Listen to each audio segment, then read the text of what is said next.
Iniciamos Romanos capítulo 7, pero en aras de la claridad vamos a leer del capítulo 6, del versículo 14 en adelante, porque recordemos que la división en capítulos y en versículos no está en el original.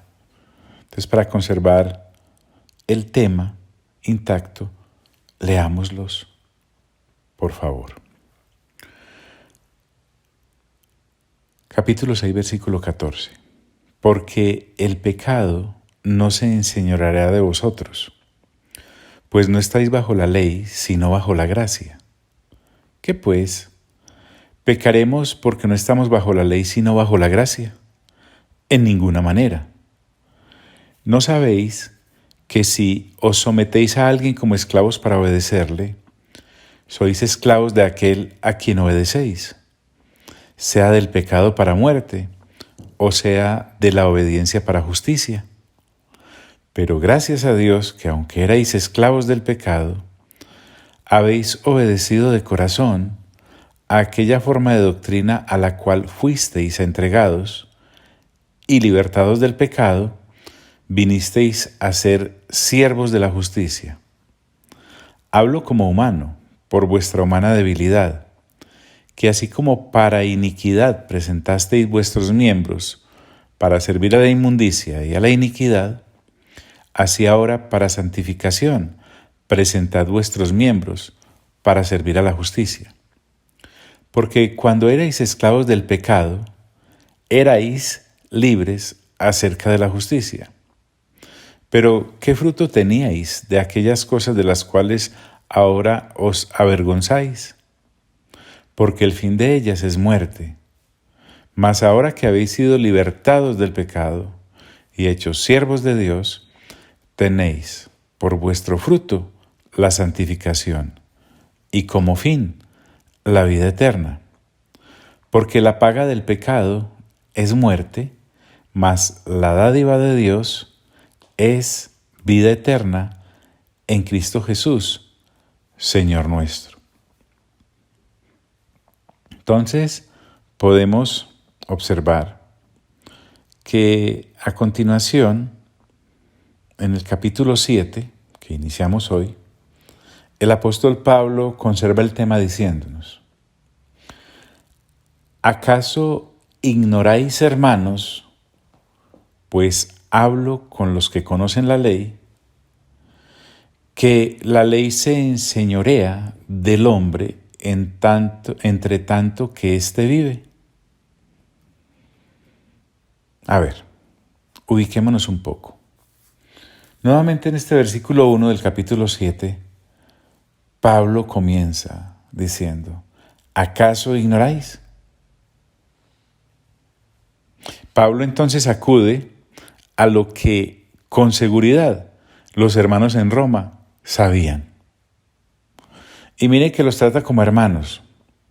Se está refiriendo entonces a ellos como cristianos, como hermanos en Cristo, y no como a judíos que estaban bajo la ley mosaica. Es para cristianos. Es que el cristiano no debe ignorar, porque en este caso Pablo acude lo que ya había en el haber de la sapiencia bíblica de los que estaban en Roma para poder apuntalar su tesis. Miren, ¿acaso ignoráis, hermanos? Pues hablo con los que conocen la ley. Nuevamente te digo, conocer es la clave. Pablo está hablándole a aquellos que están familiarizados con la ley, cosa que también se nos exige a nosotros hoy en día. O sea, debemos tener un panorama vasto en el Antiguo Testamento, pero también cartas que nos pueden resumir de manera efectiva lo que es la ley, como Hebreos, por ejemplo, en el Nuevo Testamento. Pues hablo con los que conocen la ley. Greathouse, un pensador, dice que el término acá ley no se refiere necesariamente a la ley mosaica. Como vamos a ver, puede abarcar a la ley en general. fuese la ley romana, fuese la ley mosaica, porque a lo que va a hacer referencia es a la persona que muere como ejemplo, porque cualquiera sea la ley, la muerte de la persona termina o pone punto final a todas las cuentas que esa persona tenga.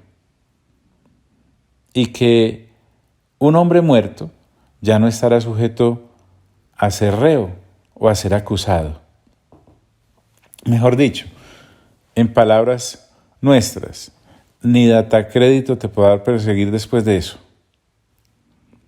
Pero hablemos un poco de la ley mosaica para incluirla, porque en últimas Pablo se va a referir a ella con más propiedad.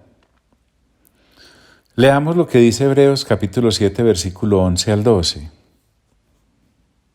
Si pues la perfección fuera por el sacerdocio levítico, porque bajo él recibió el pueblo la ley, ¿qué necesidad habría aún de que se levantase otro sacerdote según el orden de Melquisedec y que no fuese llamado según el orden de Aarón?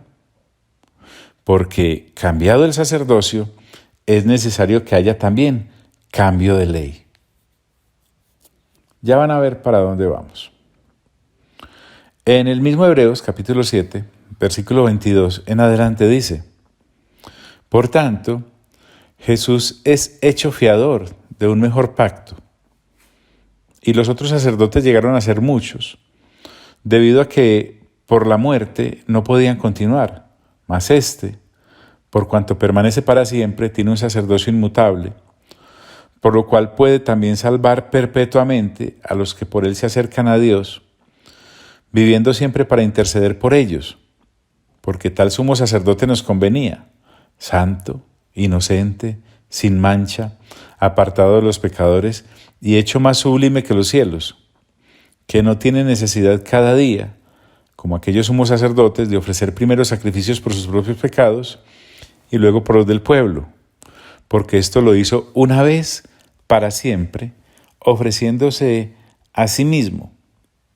Porque la ley constituye sumos sacerdotes a débiles hombres, pero la palabra del juramento, posterior a la ley, al Hijo, con mayúscula, hecho perfecto para siempre.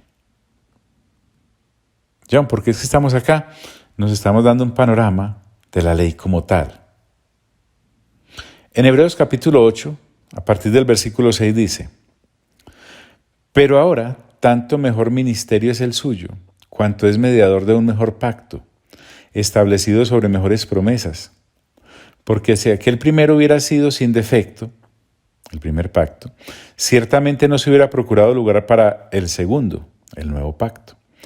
Porque reprendiéndolos dice: he aquí vienen días, dice el Señor, en que estableceré con la casa de Israel y la casa de Judá un nuevo pacto, no como el pacto que hice con sus padres, el día que los tomé de la mano para sacarlos de la tierra de Egipto. Porque ellos no permanecieron en mi pacto, y yo me desentendí de ellos, dice el Señor. Por lo cual, este es el pacto que haré con la casa de Israel después de aquellos días, dice el Señor. Pondré mis leyes en la mente de ellos, y sobre su corazón las escribiré, y seré a ellos por Dios, y ellos me serán a mí por pueblo. Y ninguno enseñará a su prójimo, ni ninguno a su hermano diciendo: conoce al Señor, porque todos me conocerán, desde el menor hasta el mayor de ellos, porque seré propicio a sus injusticias, y nunca más me acordaré de sus pecados y de sus iniquidades. Al decir nuevo pacto, ha dado por viejo al primero, y lo que se da por viejo y se envejece está próximo a desaparecer. Quisimos hacer esta aclaración porque Pablo, en este capítulo 7, en este versículo 1, dice: ¿acaso ignoráis, hermanos? Y abre un paréntesis y dice: pues hablo con los que conocen la ley. Entonces, ahondamos un poco en la ley mosaica. A esta gente, a las cuales Pablo nos habla, los que conocen la ley, nos dice que la ley se enseñorea del hombre entre tanto que éste vive. Claro. Nuevamente, pensemos entonces que la ley solo puede enseñorearse de la gente viva. De los muertos, ni modo, ya no hay a quien acusar, ya no hay a quien condenar, ya no hay a quien cobrarle. Y ahora Pablo va a traer un ejemplo acerca de la mujer casada para compararlo con la condición en la que se encuentra el creyente con respecto a este tema que está tocando el apóstol. Es decir, en los versículos 2 y 3 es bueno que los veamos bajo un prisma para captarlos correctamente.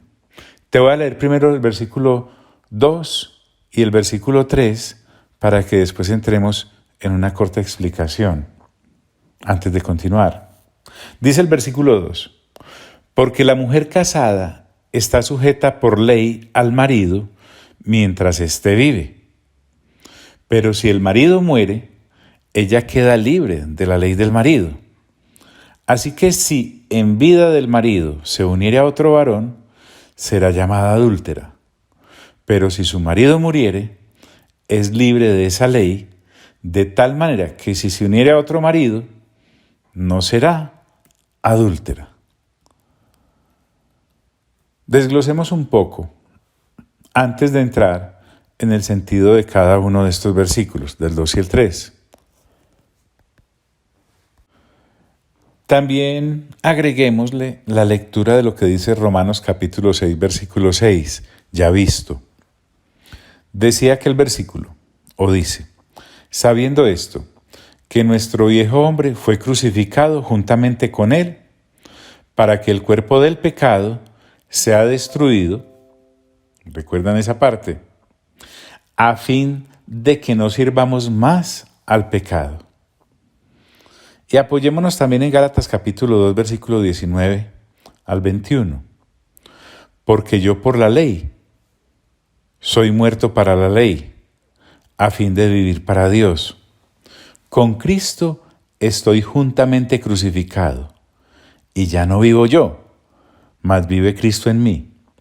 Y lo que ahora vivo en la carne, lo vivo en la fe del Hijo de Dios, el cual me amó y se entregó a sí mismo por mí. No desecho la gracia de Dios, pues si por la ley fuese la justicia, entonces por demás murió Cristo. Esto nos da a entender que el viejo hombre, del cual ya hablamos ampliamente en el capítulo 6, ese viejo hombre que muere con Cristo al pecado, al morir en Cristo Jesús, al mismo tiempo muere a la ley que lo condenaba a muerte. Entonces, así como ese hombre muere con Cristo al pecado, entonces también muere a la ley. En esos dos casos, al morir en Cristo y al morir a la ley por haber muerto en Cristo, en ambos casos la muerte del viejo hombre, lo que antes éramos, en nuestros delitos y transgresiones, esa muerte del viejo hombre es seguida por la resurrección del hombre nuevo en Cristo Jesús, porque recordemos que Cristo no se quedó en la tumba, por lo tanto nosotros no solamente morimos en Cristo, sino que también resucitamos en Cristo. Sin embargo, tenemos entonces que entender que podemos entendernos nosotros como alguien que tuvo un viejo ser y alguien que ahora tiene un nuevo ser. Entonces, teniendo en cuenta esto, apliquémoslo a lo que Pablo nos va a decir y a enseñar en este versículo 2 y en el versículo 3 de Romanos capítulo 7. Allí, en la lectura que hicimos de esos dos versículos, vamos a encontrar la mujer casada. Pablo, recuerden, está utilizando este ejemplo para aplicarlo a lo que nos acaba de hablar de lo que es estar muerto en Cristo Jesús y resucitado en Cristo Jesús. Entonces, como es un ejemplo aplicable a este hecho, entendamos que la mujer mencionada en ese versículo 2, cuando dice la mujer casada, se está refiriendo a nosotros. Sí, porque recuerda que somos la misma persona pasando por las etapas de morir y resucitar en Cristo. Eso es lo que me ocurre cuando en Cristo Jesús creo. En Él muero y en Él resucito. También se hace referencia a que esa mujer casada está sujeta por la ley a un marido. Pensemos, ¿quién es ese marido? Ese marido sería el viejo hombre cuando estábamos en Adán. Somos todos los papeles que aquí Pablo describe en el ejemplo. Es supremamente enriquecedor esto. Bueno, también menciona que esa mujer casada está sujeta por la ley al marido. Entonces, la mujer somos nosotros pasando por las diferentes etapas de morir y resucitar en Cristo. Bien, y ese marido al que estábamos sujetas, digámoslo así, como lo está dando el ejemplo el apóstol, es a la vez el viejo hombre que nosotros éramos en Adán. Pero resulta que ese viejo hombre tiene sujeta a esa mujer casada precisamente por la ley. Ahora sí, pensemos en cuál ley. Esa ley del marido a la cual se refiere allí el apóstol es la ley del Antiguo Testamento, que precisamente condenaba al viejo hombre en ese estado caído de Adán. También se me está hablando en este capítulo 7, en el versículo 2 y en el 3, de que hay un nuevo matrimonio, porque recuerden que el primer marido murió, por lo tanto ahora ella se puede volver a casar. Entonces, en ese nuevo matrimonio nos está describiendo el apóstol en nuestra nueva unión con Cristo como hombres nuevos que disfrutamos como cristianos esa relación con Cristo en ese matrimonio que ha nacido a una vida nueva. Bueno, ahora, si entendamos el versículo 2, créame que si lo escucha, nuevamente le queda más claro y se le expande a uno el entendimiento. En esta segunda lectura hemos sido muy juiciosos, porque es que recuerda que la primera lectura que hicimos juntos de esta carta a los romanos fue hace aproximadamente unos 6 o 7 años. Al pasar nuevamente por ella, pues el Espíritu Santo nos ha ampliado el entendimiento. Ahora cierro el paréntesis de la aclaración que hice con respecto al versículo 2 y al versículo 3. Entremos ahora entonces con ese bagaje a ver el versículo 2. Porque recuerda que el versículo 2 me dice, porque la mujer casada está sujeta por ley al marido mientras éste vive. Nuevamente, el versículo 2 en la parte A dice, porque la mujer casada está sujeta por la ley al marido mientras éste vive. Este marido que aquí vive es entonces el que está sujeto a la ley y que estaba en la carne, así como lo describió el apóstol Pablo, o mejor, lo va a describir en este mismo capítulo 7 en el versículo 5. Este marido es el viejo hombre. A ese viejo hombre se le aplica la ley de Moisés, y la ley de Moisés dice que ese viejo hombre debe morir. Leamos el versículo 5 de este mismo capítulo, antes de llegar a él.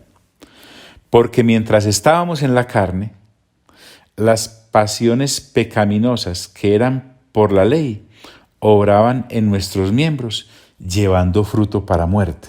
¿Ves? ese viejo hombre que éramos por la ley debe morir. Es la única sentencia posible para él. Ahora, ¿qué ocurre? En el ejemplo visto por el apóstol Pablo, como esposa, nosotros estábamos atados a ese marido que era el viejo hombre, y ese viejo hombre a la vez estaba atado a la ley que lo condenaba a muerte. Miren qué claro es. Leo nuevamente. Porque la mujer casada está sujeta por la ley al marido mientras éste vive.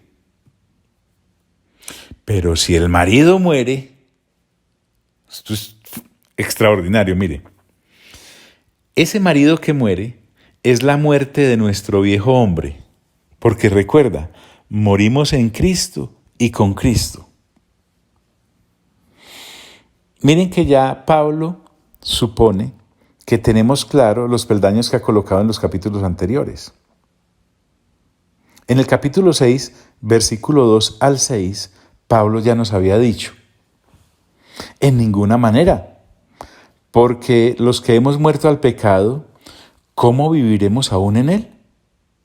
¿O no sabéis que todos los que hemos sido bautizados en Cristo Jesús, hemos sido bautizados en su muerte? Porque somos sepultados juntamente con él para muerte por el bautismo, a fin de que como Cristo resucitó de los muertos por la gloria del Padre, así también nosotros andemos en vida nueva. Porque si fuimos plantados juntamente con él en la semejanza de su muerte, así también lo seremos en la de su resurrección, sabiendo esto, que nuestro viejo hombre, mírelo ahí, fue crucificado juntamente con él para que el cuerpo del pecado sea destruido, a fin de que no sirvamos más al pecado. Leamos nuevamente entonces el versículo 2 del capítulo 7, con este prisma. Dice así: porque la mujer casada está sujeta por la ley al marido mientras éste vive, pero si el marido muere, ella queda libre de la ley del marido.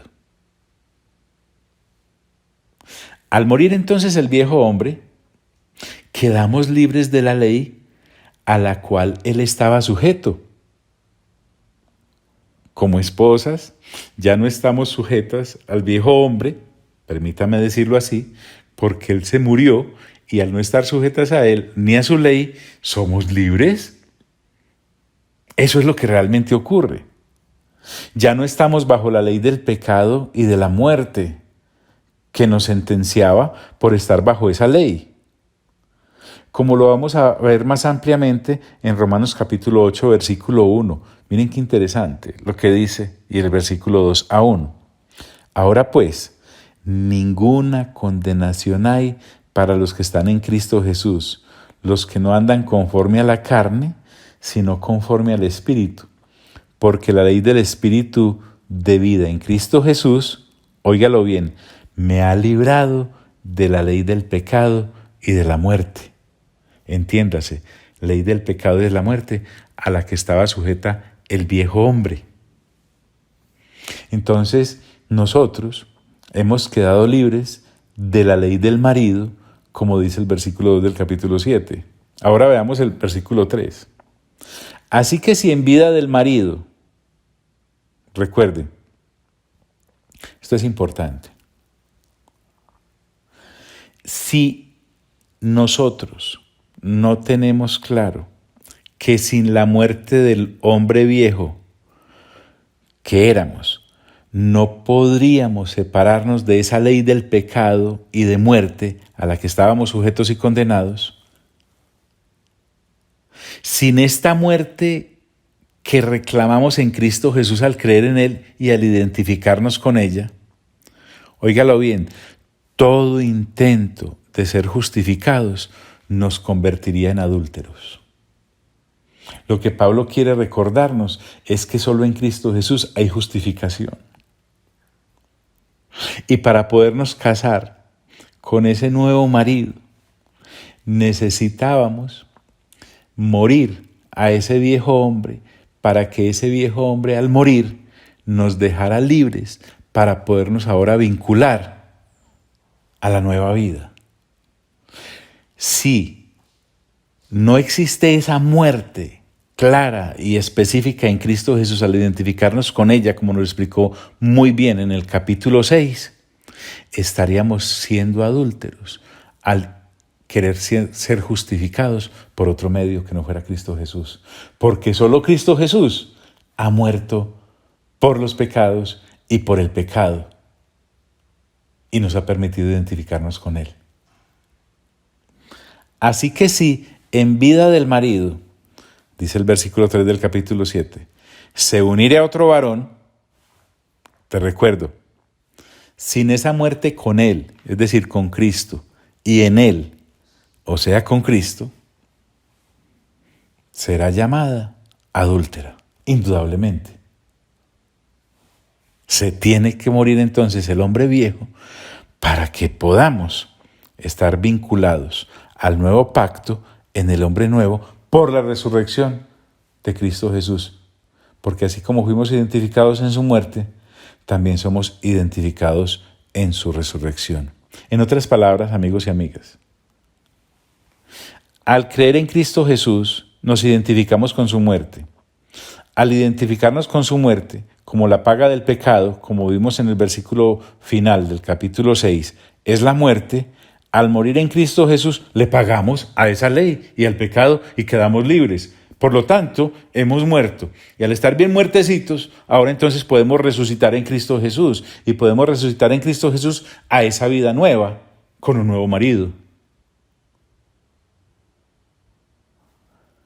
Por eso, el versículo 3 me dice, así que si en vida del marido se uniere a otro varón, será llamada adúltera.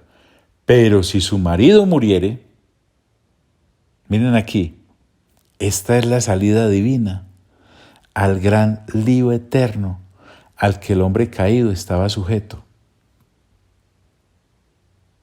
Este pero es súper importante. Pero si su marido muriere, recuerden el de aquella esposa que también somos nosotros, si su marido muriere, recuerden el viejo hombre. ¿Y cómo se muere ese viejo hombre? Se muere en Cristo Jesús al creer en Él. Pero si su marido muriere, ahí sí, es libre de esa ley. ¿Cuál ley, John? De la ley del pecado y de la muerte, que precisamente era sancionada por los estatutos de Moisés. Ahora, me está diciendo el versículo entonces que una vez muerto el marido, ella es libre de esa ley.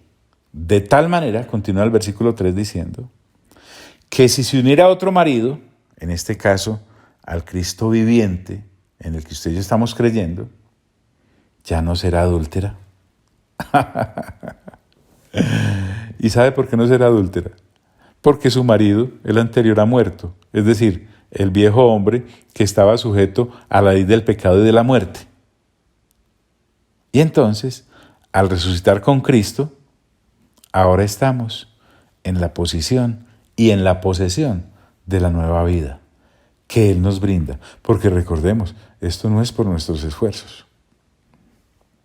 Una vez Pablo supone que le ha quedado a la gente de Roma muy claro el ejemplo que acaba de dar, vinculando todo lo que viene diciendo desde el capítulo 6 con el capítulo 7, que es un puente para poder llegar al capítulo 8, ahora le dice a los de Roma. Mejor dicho, quiero leerte nuevamente el versículo 2 y 3 para que nos sentemos en el 4. Dice el versículo 2, téngase paciencia, ensanche el entendimiento, por favor, porque la mujer casada está sujeta por la ley al marido mientras éste vive, pero si el marido muere, ella queda libre de la ley del marido. Así que si en vida del marido se uniere a otro varón, será llamada adúltera, pero si su marido muriere, es libre de esa ley, de tal manera que si se uniere a otro marido, no será adúltera. Ahora el apóstol, sabiendo que nos quedó claro esto, dice en el versículo 4, así también vosotros hermanos míos. Oiga pues, ahora que Pablo nos ha enriquecido con su ejemplo para que entendamos, parece decir, prosigamos. Cuando dice, así también vosotros, es decir, los destinatarios iniciales, aquellos de Roma, que ya eran creyentes, y ahora nosotros que estamos leyendo también esta misiva, a los cuales Pablo considera hermanos, porque él dice hermanos míos, porque recuerda que en Cristo Jesús somos, óigalo bien, somos la familia de Dios, dice Pablo, habéis muerto a la ley mediante el cuerpo de Cristo. Se necesitaba un muerto. Miren, no tengo afán. Cuando él dice, habéis muerto a la ley mediante el cuerpo de Cristo para que seáis de otro, del que resucitó de los muertos, a fin de que llevemos fruto para Dios. Antes de pasar a explicar esa nueva vida y a qué nos debemos dedicar, hablemos un poco de ese cuerpo. ¿Cuál cuerpo? Así también vosotros, dice Pablo, hermanos míos, habéis muerto a la ley mediante el cuerpo de Cristo. Es decir, sin muerto no podríamos ser libres de la ley que nos condenaba a muerte. Habéis muerto a la ley. ¿Cuál ley? Repito, la del pecado y de la muerte. ¿Y cómo fue eso? Mediante el cuerpo de Cristo. Es que estamos hablando del cuerpo de nuestro Señor Jesús crucificado y muerto en aquella cruz del Gólgota. Miren, no vayan a ver como paisaje ese hecho histórico, por favor. En ese cuerpo sangrante, en ese cuerpo lacerado, en ese cuerpo ultrajado, en ese cuerpo golpeado, en ese cuerpo humillado, en ese cuerpo que del Señor Jesús murió, en ese cuerpo fue el que morimos. Morimos en dos direcciones. Potencialmente, cuando Él murió de manera efectiva e histórica. Y actualmente, porque esa muerte sigue vigente. Mire, no en vano dice el apóstol en Primera de Corintios, cuando explica lo que se entiende cuando se participa en la cena del Señor, dice que la muerte del Señor anunciamos hasta que Él venga. Es decir, sin ese cuerpo no hubiese sido posible la libertad en la cual ahora usted y yo como creyentes estamos. Sí. Es decir, yo me identifico como creyente en la muerte de Cristo que entregó su cuerpo y realmente ese cuerpo murió. Pero recuerda que no fue para quedarnos ahí muertos, porque tampoco el Señor Jesús se quedó allí muerto. Pero estoy explicando mejor, internándome un poco en lo importante del cuerpo como tal. Miren que Pablo le está explicando a creyentes gentiles que son los que están en Roma. Pero el escritor a los hebreos también se los explica a los creyentes hebreos.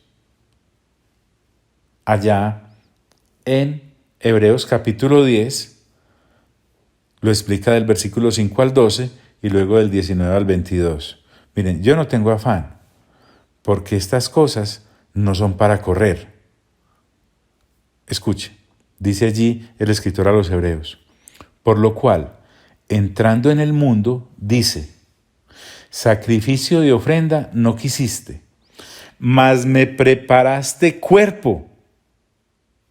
Holocaustos y expiaciones por el pecado no te agradaron. Entonces dije, he aquí que vengo, oh Dios, para hacer tu voluntad.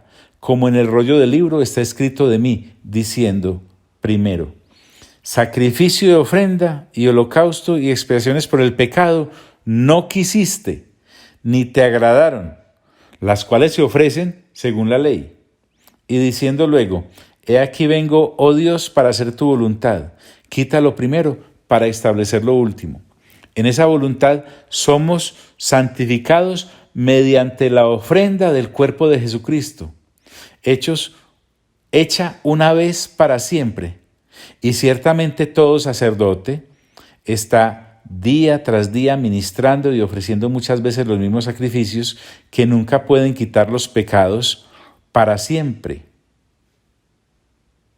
Pero Cristo, habiendo ofrecido una vez para siempre un solo sacrificio por los pecados, entiéndase, su cuerpo, se ha sentado a la diestra de Dios.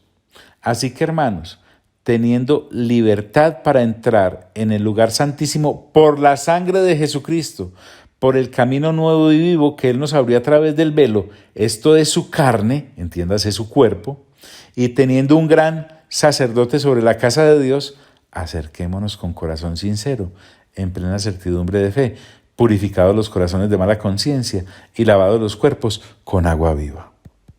Sé que no estoy abusando de tu entendimiento, porque por renovación nosotros ya hemos pasado N veces por la carta a los Hebreos. Es más, la desglosamos hasta donde el Espíritu Santo nos permitió en una lectura juntos. Y recuerda que Pablo comenzó este capítulo 7 diciendo: hablo con los que conocen la ley, y a ti y a mí nos compete conocerla. Más importante, el cuerpo, claro. En el Evangelio de Juan, capítulo 2, versículo 19 al 22, mira, es que estaba ahí. Nos perdíamos mucho estas cosas, o todas, por estar buscando añadiduras. Pero mira qué interesante. En el Evangelio de Juan, en el capítulo 2, versículo 19 al 22 dice, recuerdan, después de las bodas de Caná, cuando el Señor Jesús fue y desalojó a todos los que estaban vendiendo cosas en el templo, hay una discusión entre ellos, entonces el Señor Jesús les dice: destruid este templo y en 3 días lo levantaré. Dijeron luego los judíos, que andaban súper perdidos: en 46 años fue edificado este templo y tú en 3 días lo levantarás. Mas él, aclara el apóstol Juan allí, hablaba del templo de su cuerpo. Por tanto, cuando resucitó entre los muertos, los discípulos se acordaron que había dicho esto y creyeron a la Escritura y a la palabra que Jesús había dicho. También en el capítulo 19 de Juan, el versículo 31 en adelante dice, recuerden que estamos hablando de lo del cuerpo. Estoy particularizando mucho porque necesito que nos quede supremamente claro. Tal vez no tengamos más oportunidades. Miren lo que dice allí. Entonces los judíos, por cuanto era la preparación de la Pascua, a fin de que los cuerpos no quedasen en la cruz en el día de reposo, esto te lo estoy leyendo para que sepas que realmente el Señor Jesús se sacrificó. Rogaron a Pilato que se les quebrasen las piernas y fuesen quitados de allí los cuerpos. Vinieron pues los soldados y quebraron las piernas al primero y asimismo al otro que había sido crucificado con él. Mas cuando llegaron a Jesús, como le vieron ya muerto, o sea, había un cuerpo muerto ahí, no le quebraron las piernas. Pero uno de los soldados le abrió el costado con una lanza. ¿A qué se lo abrió? Al cuerpo. Y al instante salió sangre y agua. Y el que lo vio da testimonio, y su testimonio es verdadero, y él sabe que dice la verdad, para que vosotros también creáis. Porque estas cosas sucedieron para que se cumpliese la Escritura. No será quebrado hueso suyo, el de su cuerpo. Y también otra Escritura dice, mirarán al que traspasaron, el cuerpo que traspasaron. Después de todo esto, José de Arimatea, dice el mismo texto, que era discípulo de Jesús, pero secretamente por miedo de los judíos, rogó a Pilato que le permitiese llevarse el cuerpo de Jesús, y Pilato se lo concedió. Entonces vino y se llevó el cuerpo de Jesús. También Nicodemo, el que antes había visitado a Jesús de noche, vino trayendo un compuesto de mirra y aloes, como 100 libras. Tomaron pues el cuerpo de Jesús y lo envolvieron en lienzos con especias aromáticas, según la costumbre de sepultar entre los judíos. ¿Y qué se sepulta? Un cuerpo, ¿o no? Y en el lugar donde había sido crucificado había un huerto, y en el huerto un sepulcro nuevo, en el cual aún no había sido puesto ninguno allí. Allí pues, por causa de la preparación de la Pascua de los judíos, y porque aquel sepulcro estaba cerca, pusieron a Jesús, su cuerpo. ¿Te das cuenta qué importante esto, mi amigo y mi amiga? Cuando Pablo dice allá, en el capítulo 7, versículo 4, habéis muerto a la ley mediante el cuerpo de Cristo, Es una cosa seria. Tan seria es que en el Evangelio de Mateo se nos repite la misma situación acerca del cuerpo del Señor Jesús. En el capítulo 27 dice, en el versículo 57, cuando llegó la noche, vino un hombre rico de Arimatea llamado José, que también había sido discípulo de Jesús. Este fue a Pilato y pidió el cuerpo de Jesús. Entonces Pilato mandó que se le diese el cuerpo. Y tomando José el cuerpo, lo envolvió en una sábana limpia y lo puso en un sepulcro nuevo. ¿Qué puso allí? El cuerpo que habían labrado en la peña. Y después de hacer rodar una gran piedra a la entrada del sepulcro, se fue y estaban allí María Magdalena y la otra María sentadas delante del sepulcro. A todas estas, usted y yo que creemos, entendemos por fe, pero como había una gran tramoya por parte de los judíos en aquella ocasión de la crucifixión y la muerte del Señor Jesús, miren lo que dice en el capítulo 28 de Mateo, versículo 11 en adelante. Mientras ellas iban, he aquí unos de la guardia fueron a la ciudad y dieron aviso a los principales sacerdotes de todas las cosas que habían acontecido, pues de la resurrección del Señor, que a propósito resucitó en cuerpo, ¿o no? Y reunidos con los ancianos y habido consejo, dieron mucho dinero a los soldados diciendo, miren hasta dónde llega la tosudez del ser humano caído, y religioso además. Decid vosotros, sus discípulos vinieron en la noche y lo hurtaron, o sea, el cuerpo, estando nosotros dormidos. Y si esto lo oyere el gobernador, nosotros lo persuadiremos y os pondremos a salvo. Y ellos, tomando el dinero, todo por la plata, hicieron como se les había instruido. Este dicho se ha divulgado entre los judíos hasta el día de hoy. Créanme, dicen que se robaron el cuerpo, pero tú y yo ya sabemos que el cuerpo no se lo robaron, porque el Señor Jesús resucitó. Voy a dejar ahí por hoy. ¿Por qué? Porque esto hay que digerirlo. Pues a esto hay que sacarle tiempecito. Dice entonces Pablo en el 7:4 de Romanos. Así también vosotros, hermanos míos, habéis muerto a la ley mediante el cuerpo de Cristo. En la próxima veremos entonces para qué fue que morimos a esa ley mediante el cuerpo de Cristo. Amado Padre Celestial, a ti sea toda la honra, amado Señor Jesús. A ti sea toda la gloria, amado Espíritu Santo. A ti sea todo el honor. Y por favor les pido que nos concedan escuchar varias veces esta grabación para que podamos entender, como dice el apóstol Pablo, porque él está hablando a aquellos que conocen la ley. Amén.